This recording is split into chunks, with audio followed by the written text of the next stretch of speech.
Estimados irmãos espíritas e não espíritas, sejam bem-vindos ao nosso canal. Sem a claridade que nos seja própria,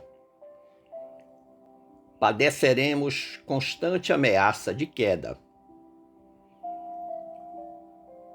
pois afinal, nosso Mestre, em seu tempo de peregrinação terrena, disse aos seus discípulos: a luz ainda está convosco por um pouco de tempo. Andai enquanto tendes luz, para que as trevas não vos alcancem, pois quem anda nas trevas não sabe aonde vai. Esta reflexão de Jesus está no Evangelho de João, capítulo 12, versículo 35. O tema que nos foi solicitado pelo Centro de Estudos Espíritas, o Canto da Paz, em Xangrande, foi Doutrina Espírita, a luz do mundo. Aquele que me segue não andará em trevas. E evidentemente que nós tivemos de buscar uma base evangélica para elaborar a reflexão. E fomos encontrá-la no Evangelho de João, capítulo 8, versículo 12, quando nosso amorável Mestre Jesus assim falou aos seus discípulos: eu sou a luz do mundo. Quem me segue não andará em trevas, mas terá a luz da vida. Todos nós, profitentes espíritas, bem sabemos da necessidade de iluminar-se para evoluir.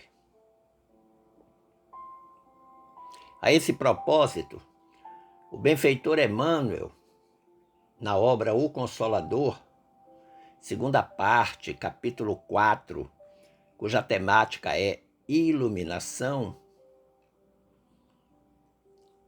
apresenta-nos uma ideia singular, dizendo: a direção do Espiritismo, na sua feição de Evangelho redivivo, pertence ao Cristo e seus prepostos. Antes de qualquer esforço humano, precário e perecível, a necessidade imediata dos arraiais espiritistas é a do conhecimento e a aplicação do Evangelho, da parte de todos quantos militam nas suas fileiras, desejosos de luz e de evolução. Então, esta afirmação de Emmanuel é por demais preciosa, por oferecer diversos elementos aos quais devemos dedicar atenção. O primeiro deles é que toda a doutrina dos espíritos está sobre a égide, sobre a tutela de Jesus, o Espírito da Verdade, e não aos espiritistas ou espíritas, sejam eles o Allan Kardec ou um simples servidor e trabalhador espírita, como eu. Porque os nossos esforços para propor alguma coisa à doutrina continuam sendo precários e perecíveis. Nós até podemos nos esforçar bastante, mas longe estamos de ter a devida competência que tiveram as venerandas entidades superiores que a nós trouxeram a doutrina. E o Emmanuel avança na sua reflexão dizendo qual é a necessidade premente, imediata dos espíritas de uma forma geral. O conhecimento e aplicação legítima do Evangelho. Então, duas coisas bem distintas. O conhecimento, nós de fato conhecemos o Evangelho? Nós conhecemos a vida de Jesus no sentido do seu ensino moral? É muito difícil aplicar o que não se conhece. E o Emmanuel termina com um diagnóstico preciso, perfeito, dizendo que todos os espiritistas, todos os espíritas, de uma forma geral, estão desejosos de luz e de evolução. Mas essa luz e essa evolução não virá por decreto, nem será beneplácito de ninguém, nem de Deus, nem de Jesus, nem dos espíritos superiores. Será resultado do esforço de cada um. É uma conquista individual. Razão pela qual podemos dizer que o trabalho de cada um de nós na iluminação de si próprio, de si mesmo, denominada autoiluminação, deve ser permanente e metodizado, ou seja, ter método. Permanente, não pode parar nunca. E ora, quando o Emmanuel falou anteriormente que a nossa necessidade imediata é a do conhecimento, e aí se aplica então a questão do método. Como nós estamos conquistando esse conhecimento? De que forma? Que método nós utilizamos para aprender e apreender o conhecimento que nós estudamos, que nós buscamos? E ele dá a dimensão temporal disso, permanente. Não podemos parar nunca. Entendamos que os fenômenos espíritas, eles podem até acordar o espírito adormecido na carne. Mas esses fenômenos não têm a capacidade de fornecer as luzes interiores que cada um de nós precisa. Porque essas luzes só serão conseguidas à custa de um grande esforço. E eu repito, de um trabalho individual.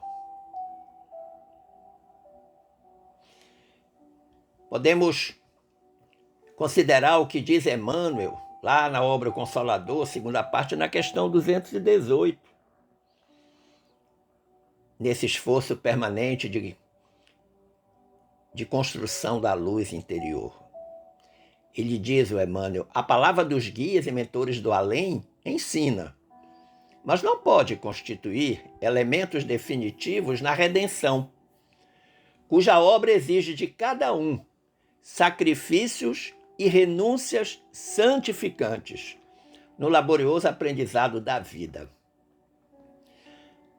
Novamente, Emmanuel apresenta dois elementos importantíssimos: sacrifícios e renúncias. Mas ele adjetiva, ele qualifica esses sacrifícios e essas renúncias, dizendo que eles devem ser santificantes. Isto significa dizer que eles devem ser feitos de coração, com bons propósitos, livres de qualquer interesse menor.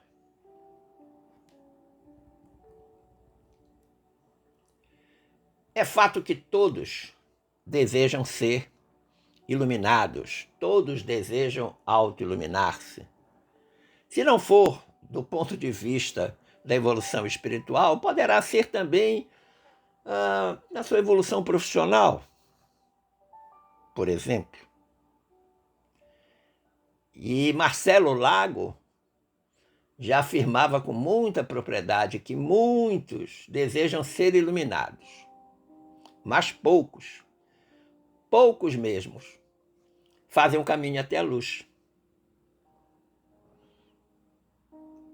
Ou seja, nós não temos que esperar a luz chegar até nós. Nós temos que buscar essa luz construindo esta luz.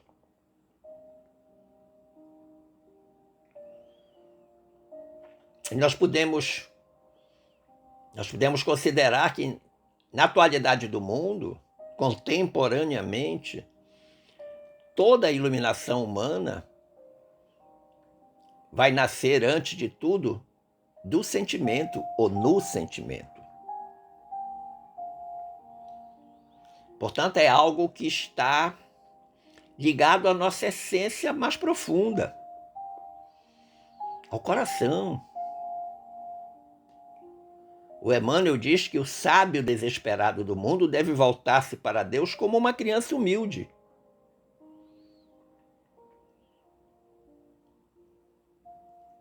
Em que pese ser um sábio, a principal virtude neste momento exigida é da humildade. E ele diz que esse esforço é para cuidar dos legítimos valores do coração. Os legítimos valores do coração são os valores do bem. E justifica a razão desse esforço dizendo: porque apenas pela reeducação sentimental nos bastidores do esforço próprio poder-se-á esperar a desejada reforma das criaturas. Olha que interessante. Então ele está pedindo uma reeducação sentimental, mas que isso é objeto do trabalho de cada um, é esforço pessoal.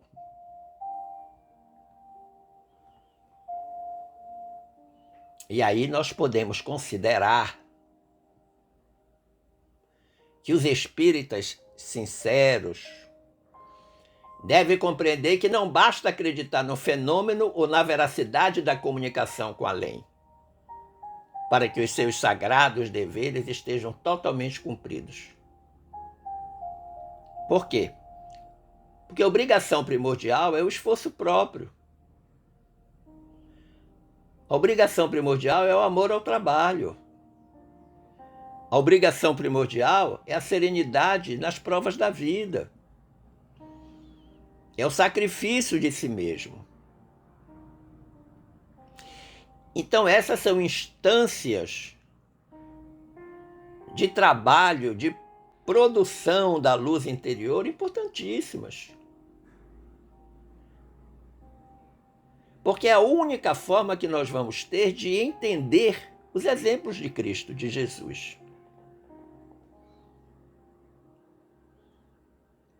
E buscando esses exemplos de Jesus, nós seremos capazes de realizar todos os trabalhos que nos competem no mundo. De todas as instâncias. E aí o Emmanuel, lá na obra O Consolador, traz-nos um pensamento extremamente importante. Ele diz: quando a sinceridade e a boa vontade se irmanam, ou seja, quando elas se conjugam, dentro de um coração, faz-se no santuário íntimo a luz espiritual para a sublime compreensão da verdade. Verdade com V maiúsculo. Verdade indicando Jesus. Eu sou o caminho, a verdade e a vida. Isso é o que se chama toque da alma. Mas que é impossível de ser alcançado por aqueles que ainda perseveram nessa lógica convencionalista do mundo, materialista, com as suas expressões negativas em todas as situações provisórias da matéria, em todos os sentidos.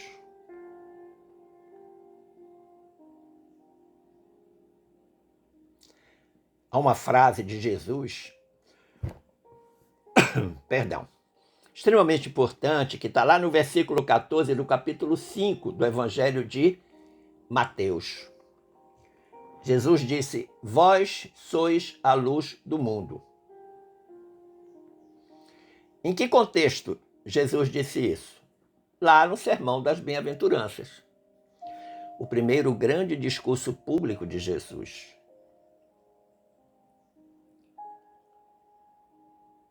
O mais importante, considerado o mais importante discurso público de Jesus.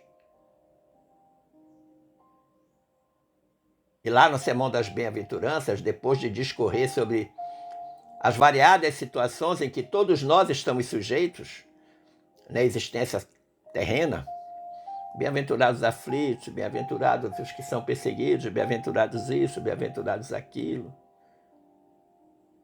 em que Jesus aponta em cada uma dessas circunstâncias a oportunidade preciosa de crescimento e evolução espiritual, quando ele enfeixa essas bem-aventuranças, aí ele oferece duas obrigações que todos nós devemos cumprir. A de ser o sal da terra, a de ser a luz do mundo. Então Jesus pedagogicamente preparou as criaturas, mostrando quais eram as dificuldades que elas enfrentariam, mas também o lado bom dessa dificuldade, que é a bem-aventurança.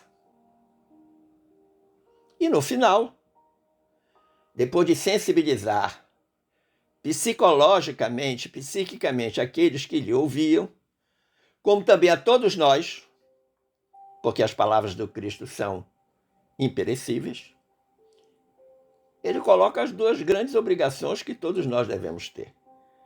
Ser o sal da terra. Para que serve o sal? Para dar gosto. Para que serve a luz do mundo? Ser a luz. Para iluminar.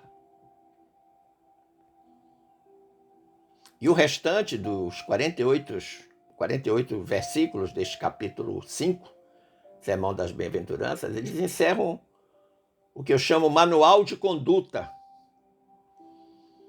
no qual todos nós deveríamos pautar a nossa conduta diária. E a esse propósito, o Emmanuel, lá na obra Ceifa de Luz, mais especificamente no capítulo 60, o título desse capítulo é Ilumina onde estejas. Então, nesse capítulo, Ilumina onde estejas, Emmanuel aconselha-nos dizendo, ele já faz uma cobrança muito interessante logo no início, porque ele usa um verbo importantíssimo. Observa. Presta atenção. Observa em torno de ti a noite da culpa, as trevas da delinquência, as sombras da obsessão, o labirinto das provas, as furnas da indiferença, os cárceres do egoísmo, as tocas da ignorância, o nevoeiro da angústia, as nuvens do sofrimento, a neblina das lágrimas. Relacione os recintos da vida, onde as necessidades da alma nos obscurecem os caminhos, e estende auxílio e compreensão, paz e esperança onde estiveres. Pois disse-nos o Cristo, sois a luz do mundo, e toda criatura é uma fonte de luz por ser, em si, uma fonte de amor. Esse Emmanuel é fantástico. Primeiro que ele pede para a gente observar situações que nós estamos permanentemente vivenciando. Estamos em contato direto ou indireto com elas. Mas ele coloca essas situações como desafios.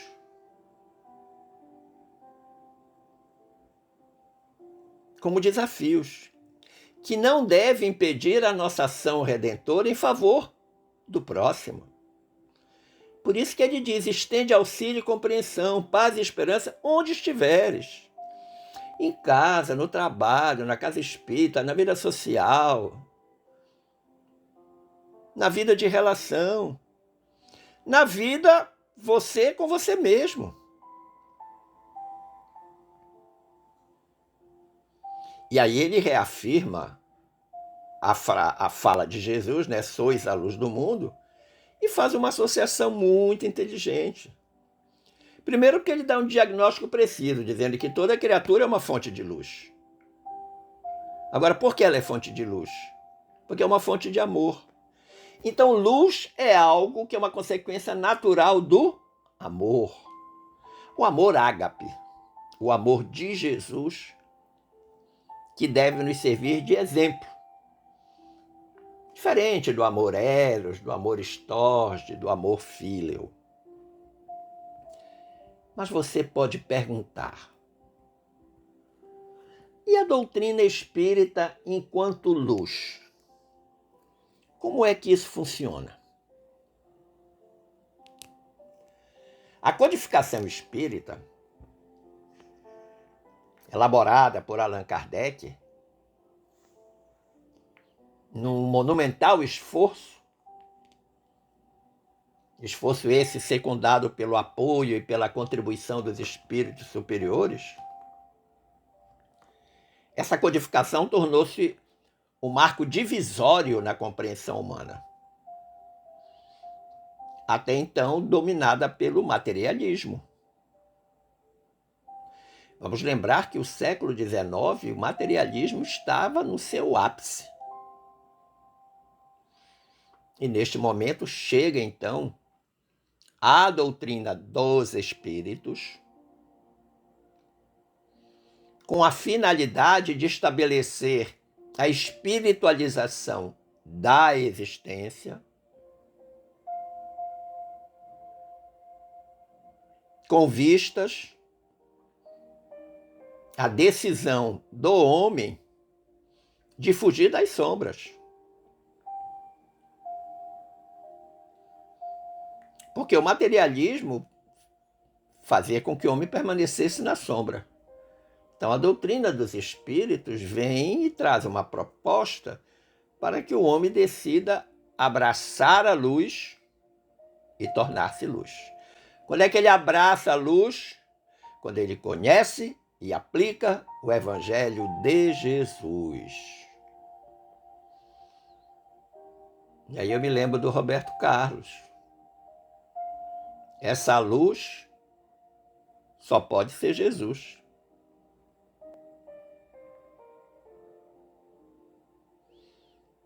Lá no capítulo 6 do nosso Evangelho segundo o Espiritismo, esse capítulo é o Consolador Prometido,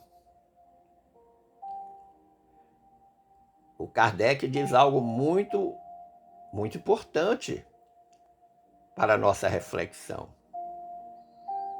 Kardec fala assim: o Espiritismo realiza, ou seja, o Espiritismo faz o que Jesus disse do Consolador Prometido.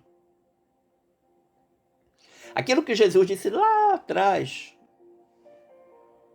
no último sermão dele: eu rogarei ao meu Pai e ele vos enviará um Consolador que dirá muitas outras coisas que por agora eu não posso dizer. Pois bem, Kardec está dizendo que o Espiritismo realiza, ou seja, ele traz para a prática concreta aquilo que Jesus havia falado. Conhecimento das coisas, fazendo com que o homem saiba de onde vem, para onde vai e por que está na Terra. Uma trilogia que persegue a criatura humana desde a sua existência. De onde eu vim, para onde eu vou, o que é que eu estou fazendo aqui? Por que a minha vida é desse jeito, a do meu vizinho é diferente? Aliás, nem do meu vizinho, do meu irmão, da minha irmã. E o Kardec diz mais, que o conhecimento das coisas atrai para os verdadeiros princípios da lei de Deus. O conhecimento das coisas, eu interpreto com modéstia, claro, que Kardec está falando conhecimento do Evangelho de Jesus. Que ele diz, atrás para os verdadeiros princípios da lei de Deus. Evidentemente que todo o Evangelho de Jesus é o cumprimento das leis de Deus. O nosso Evangelho, que é a terceira parte do Livro dos Espíritos, na qual as venerandas entidades trouxeram para nós as leis morais, que o Evangelho segundo o Espiritismo é uma reflexão aprofundada das leis morais, constante da terceira parte do Livro dos Espíritos, toda calcada na lei de Deus. Então, o Kardec está dizendo que o conhecimento das coisas atrai para os verdadeiros princípios da lei de Deus, mas aí há uma premiação por isso. Consola pela fé, consola pela esperança. Ou seja, pela fé de que tudo que nós estamos realizando sempre será o melhor para nós mesmos. Pela esperança na vida futura. Duas crenças que precisam ser inabaláveis no espírita. Mas o mesmo Kardec, na Revista Espírita de 1863, ele fez um alerta sobre o papel do espiritismo, o papel dos espíritas. Está lá na Revista Espírita, 1863.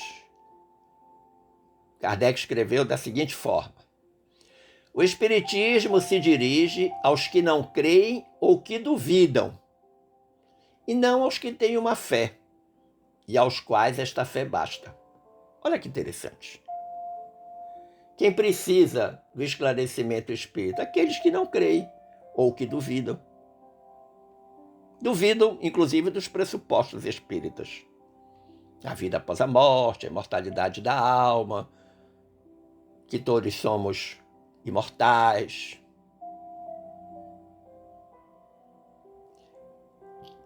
Continua o Kardec dizendo: o espiritismo, que não diz a ninguém que renuncie às suas crenças para adotar as nossas. Olha que interessante. Nós não podemos querer que as pessoas mudem suas crenças para se tornar-se espíritas. Aliás, o melhor argumento de convencimento nesse sentido é o comportamento do próprio espírita. Os discípulos perguntaram certa vez a Jesus: como é que nós vamos ser reconhecidos? Pelo que vocês fizerem. E depois Jesus disse mais adiante: vede como se amam. E o Kardec prossegue dizendo: e nisto ele é consequente, ele quem? O Espiritismo, com os princípios de tolerância e de liberdade de consciência que professa. Então, da mesma forma que o Espiritismo professa a tolerância e a liberdade de consciência, ele entende que tem que se respeitar a liberdade de consciência e tem que ser tolerante para com os outros que tenham crenças diferentes da nossa. E o Kardec prossegue: por este motivo, não poderíamos aprovar as tentativas feitas por certas pessoas para converter às nossas ideias o clero de qualquer comunhão. Repetiremos, pois, a todos os espíritas, portanto não tem regime de exceção, a todos. Acolhei prontamente os homens de boa vontade. Dai luz aos que a buscam, pois não tereis êxito com os que julgam possuí-la. ou seja, não mais em ferro frio. Não violenteis a fé de ninguém, nem a do clero, nem a dos laicos, já que vindes semear em campo árido. Ponde a luz em evidência, ou seja, seja exemplo, bom exemplo, a fim de que vejam os que quiserem ver. Há também uma passagem do Evangelho que se diz que não se coloca a candeia debaixo do alqueire. Mostrai os frutos da árvore e dai a comer aos que têm fome e não aos que se dizem fartos. Que muitas vezes eu percebo que muitas criaturas tentam convencer outras que já estão lá consolidadas na sua fé, na sua crença, com a ideia de que não, no Espiritismo é melhor. Melhor em quê? Perdão. Eu acho que bem disse o Papa Francisco, a melhor religião é aquela que liga o homem a Deus. Ligar o homem a Deus significa dizer, eu cumpro as leis de Deus. Trazendo para a ótica espírita, eu cumpro a lei de Deus, eu pauto a minha vida de acordo com o Evangelho de Jesus. Mas você pode também perguntar, do que precisam os espíritas para ser luz?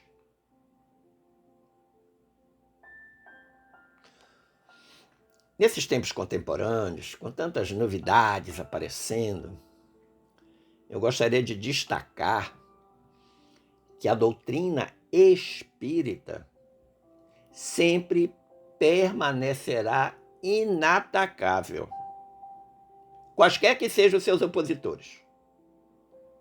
Por uma razão muito simples, muito básica. A doutrina espírita é a ressonância das vozes do além, autorizadas por Deus e conduzidas por Jesus à frente da pleiade das venerandas entidades superiores que colaboraram com Allan Kardec e todos os médiuns do mundo que trouxeram informações até as mãos de Kardec para a estruturação da codificação espírita. Eu estou falando da doutrina, porque a doutrina tem um aspecto dinâmico, que é o movimento espírita. Mas aí, vale observar que em relação ao movimento espírita, que é feito pelos homens, que inclusive está lá no introito do Livro dos Espíritos, que as coisas erradas que porventura estejam na doutrina foram colocadas pelo homem.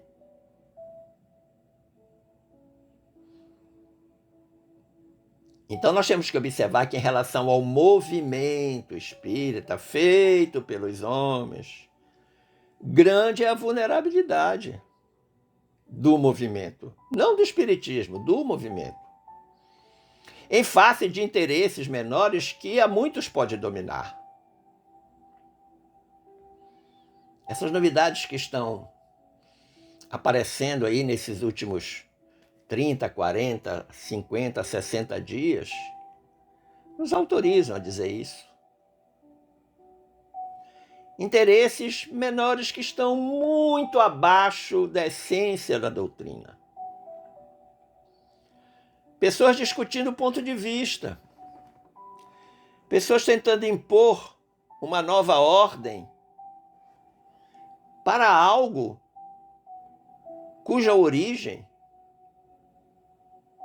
é das venerandas entidades superiores, como eu disse, autorizadas por Deus e conduzidas por Jesus, o Espírito da Verdade.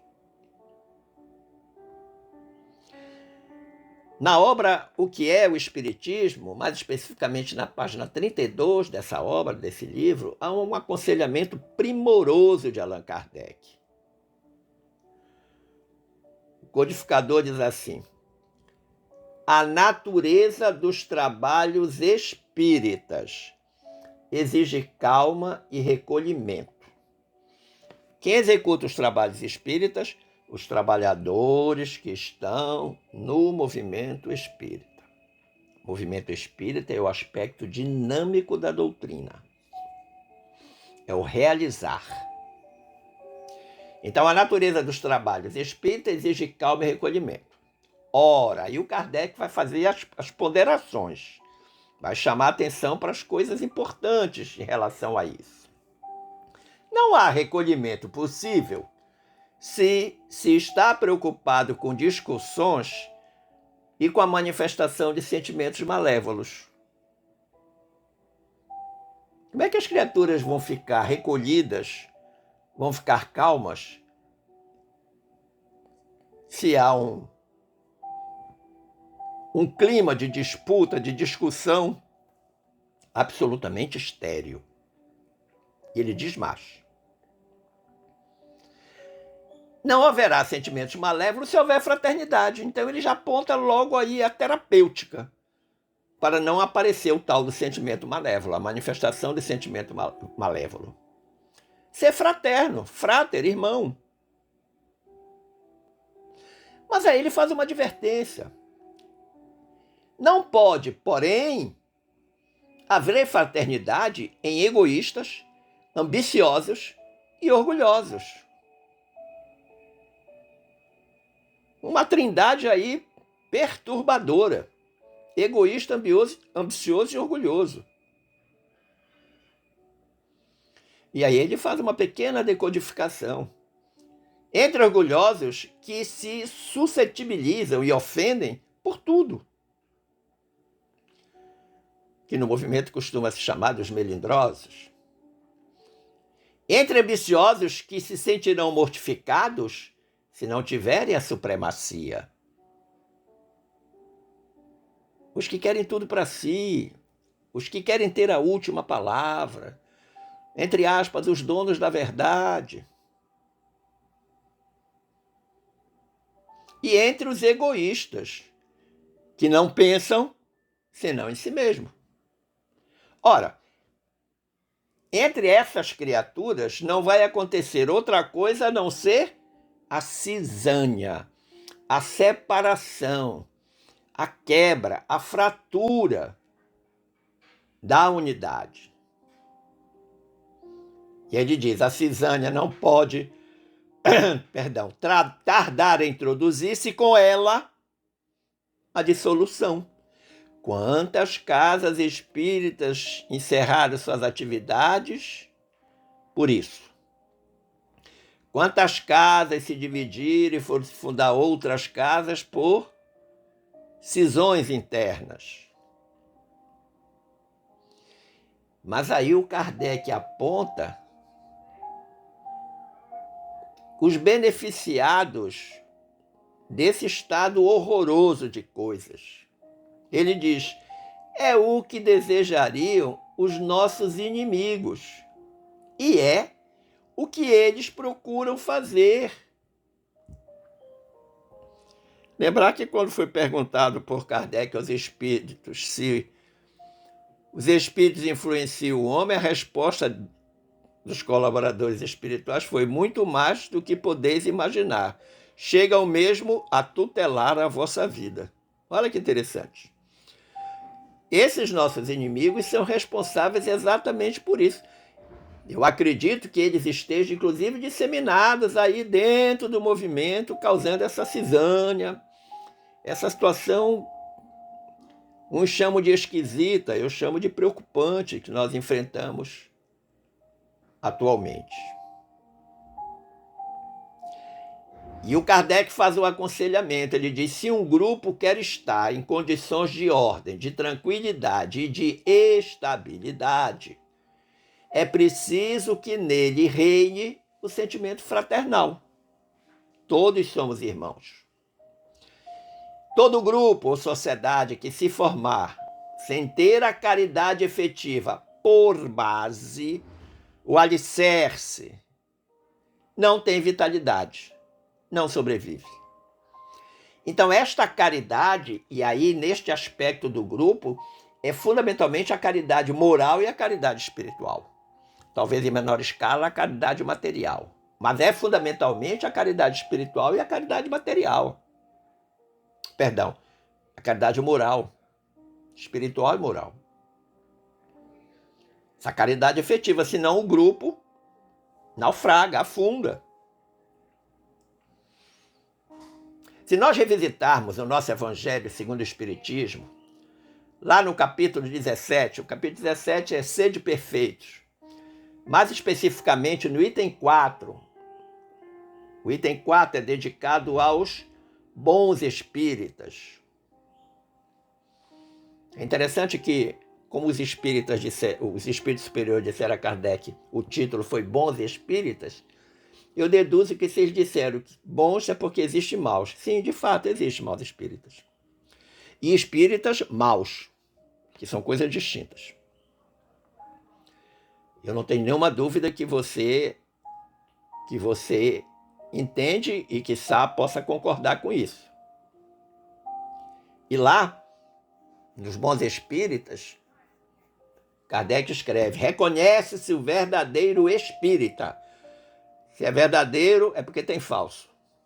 Reconhece o verdadeiro espírita pela sua transformação moral e pelos esforços que emprega para domar suas más inclinações ou inclinações mais. Olha que interessante. Transformar, mudar a forma. Adotar uma forma diferente. Moral. Alguém que se afasta da sombra para mergulhar na luz. Agora, algo muito interessante é que esse item 4, os bons espíritas, é precedido por um item que trata do homem de bem. Olha que interessante. O item anterior ao item 4, que é o item 3, né? Trata do homem de bem. Então, os espíritos primeiro falaram do homem de bem, para depois falar dos bons espíritos. Pedagógico. Tem uma lógica. E a síntese desse homem de bem, que os espíritos apontam, homem de bem é o que cumpre a lei de justiça, de amor e caridade na sua maior pureza. Olha que interessante. E há algo também que eu gostaria de, mais uma vez, chamar a atenção, né? Lá na parte 3ª do Livro dos Espíritos, que trata das leis morais, a última lei é a lei de justiça, de amor e de caridade. É a única lei que é uma trilogia, em que todos os 3 elementos, a justiça, o amor e a caridade, são interdependentes. Eu não posso escolher um elemento desta lei para cumprir e descurar de outros 2. Não. Eu tenho que permanentemente trabalhar com eles em conjunto. Mas os espíritos assinalam qual é a condição desse cumprimento. Na maior pureza. Na maior pureza significa dizer na sua extensão, na sua totalidade. Eu não posso vincular o cumprimento da lei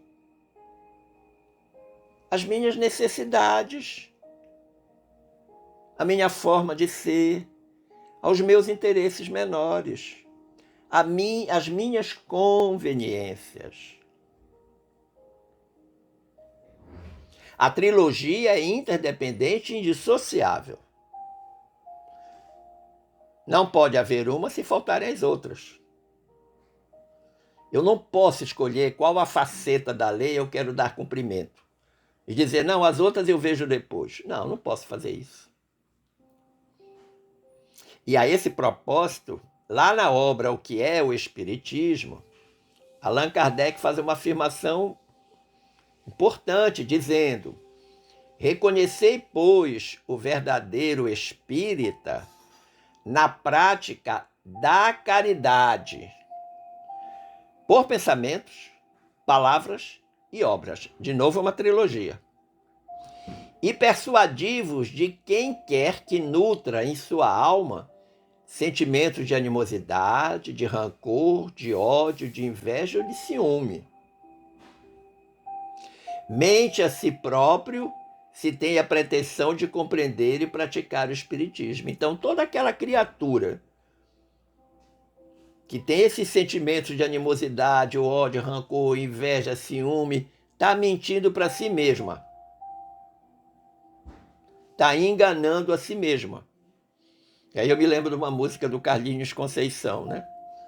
Quando ele diz, estou enganando a quem? Além de mim mesmo.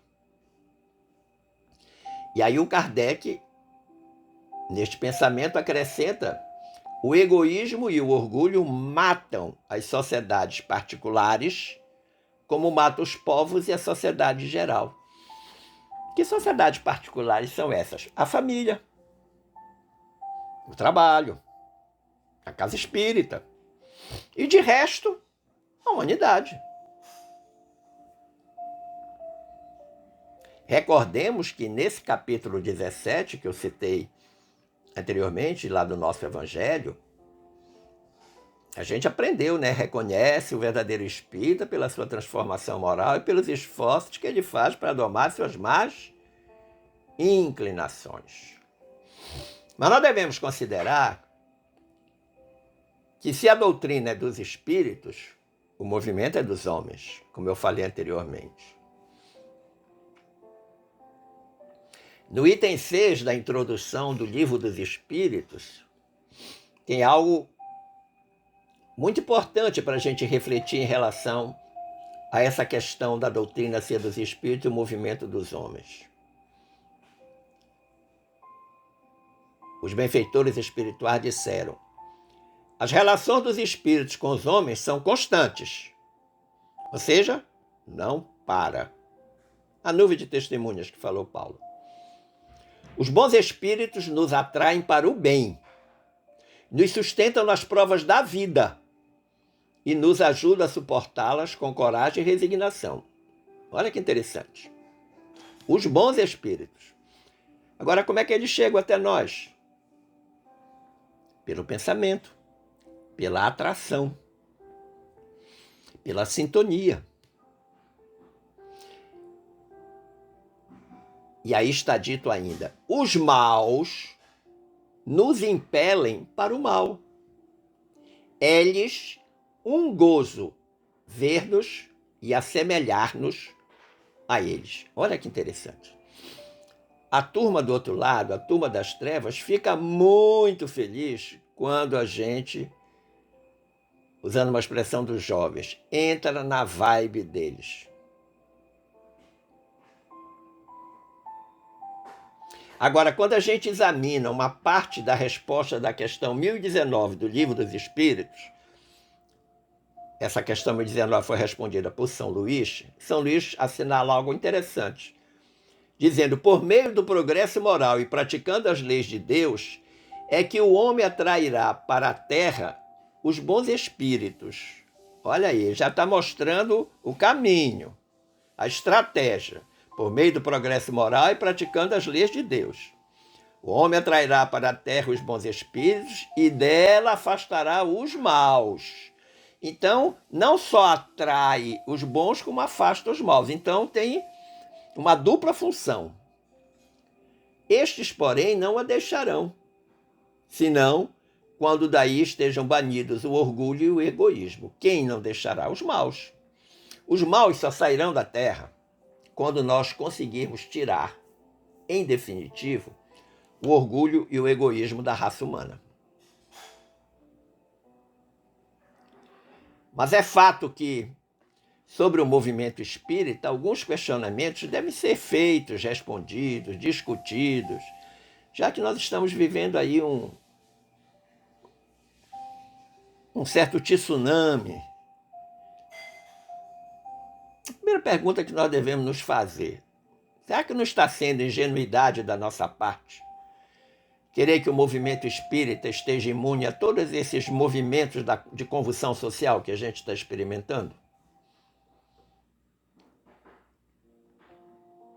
Nós vamos ficar imune a todas essas coisas que nós temos passado nos últimos anos, inclusive as consequências da pandemia. Veja, por exemplo, essa situação que está acontecendo na cidade de Natal, né?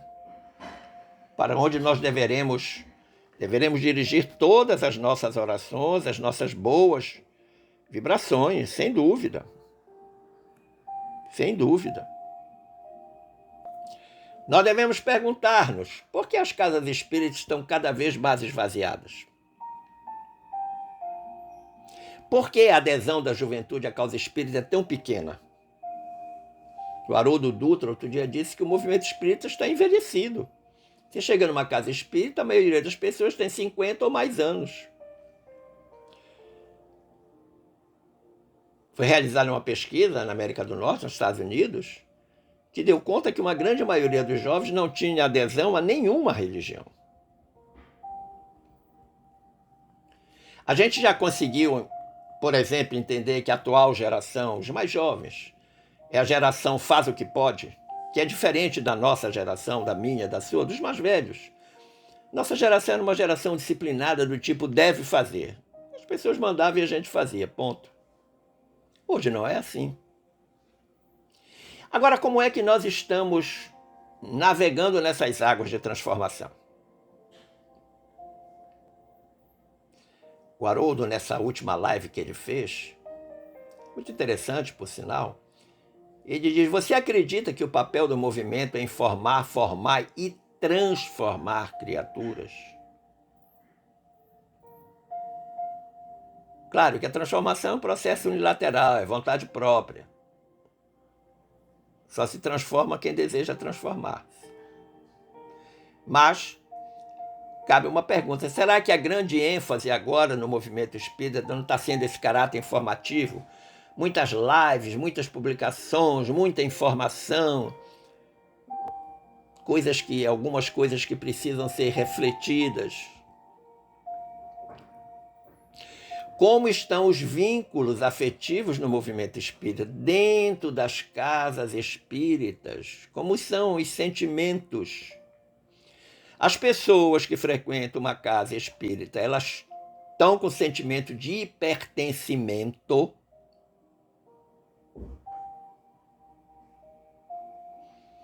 Isto está sendo trabalhado. As casas espíritas do século XXI estão sendo administradas com metodologia do século XX, do século XIX, ou se atualizaram nesse aspecto?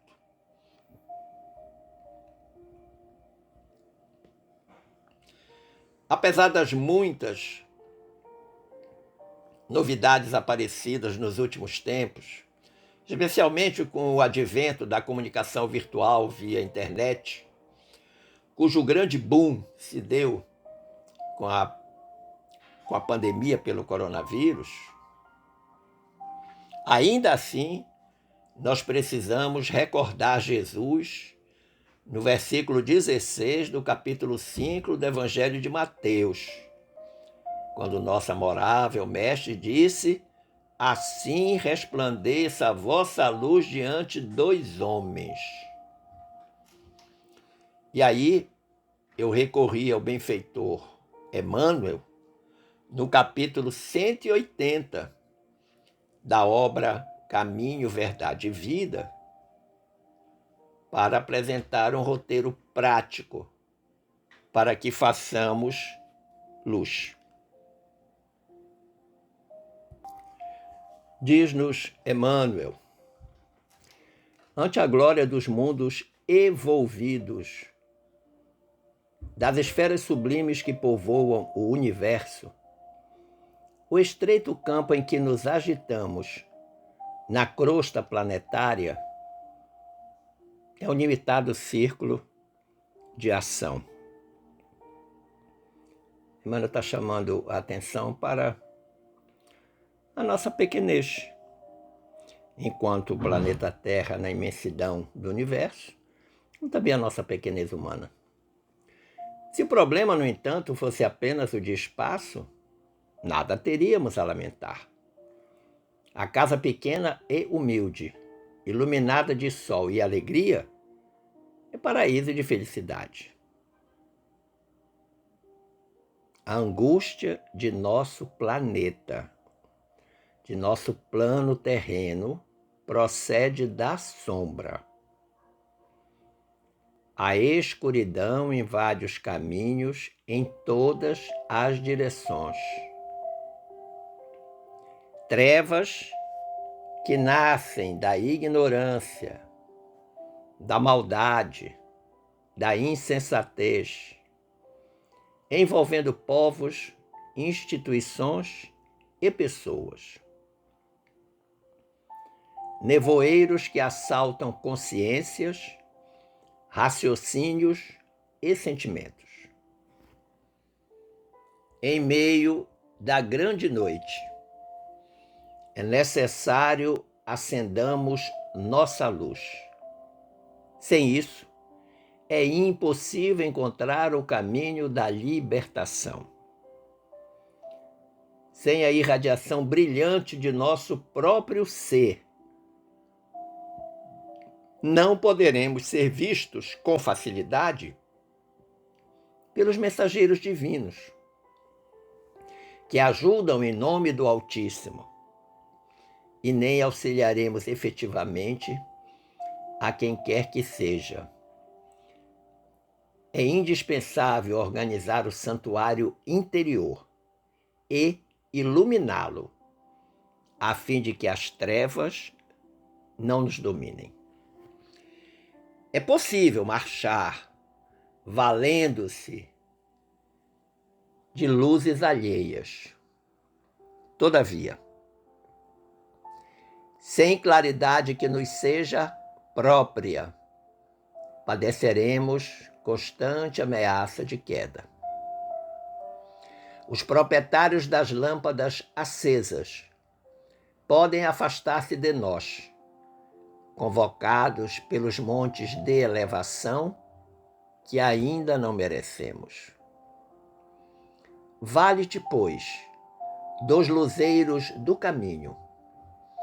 Aplica o pavio da boa vontade ao óleo do serviço e da humildade, e acende o teu archote para a jornada. O problema fundamental da redenção, meu amigo, não se resume a palavras faladas ou escritas. Muito fácil pronunciar belos discursos e prestar excelentes informações, guardando, embora, a cegueira nos próprios olhos. Agradece ao que te ilumina por uma hora, por alguns dias ou por muitos anos, mas não ouvides tua candeia, se não desejas resvalar, resvalar nos precipícios da estrada longa.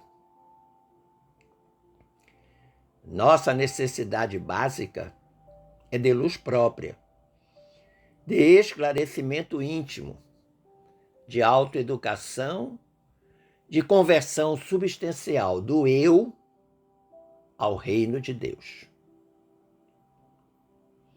Podes falar maravilhosamente acerca da vida, argumentar com brilho sobre a fé, ensinar os valores da crença, comer o pão da consolação, exaltar a paz, recolher as flores do bem, aproveitar os frutos da generosidade alheia, conquistar a coroa efêmera do louvor fácil, amontoar títulos diversos que te exornem a personalidade em trânsito pelos vales do mundo.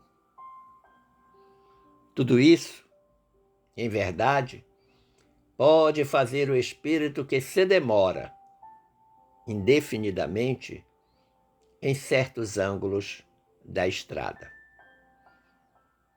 Todavia, avançar sem luz é impossível. Simplesmente maravilhosa esta reflexão do Emmanuel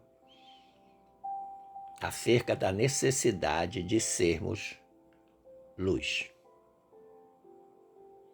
mostrando todas as tentações que nos assaltam, as situações difíceis que enfrentamos, mostrando o nosso lado, muitas vezes, de comodismo, mostrando muitas coisas boas, mas que são efêmeras, são passageiras. E dizendo que mesmo essas coisas boas, efêmeras e passageiras, se nós não tivermos luz, nós não avançaremos. Ou seja, se nós não clarearmos a nossa estrada e a estrada dos outros, avançar será impossível. Agradecendo o carinho, da atenção e das boas vibrações dispensadas, eu desejo que fiquemos todos em paz com Jesus. Um forte abraço.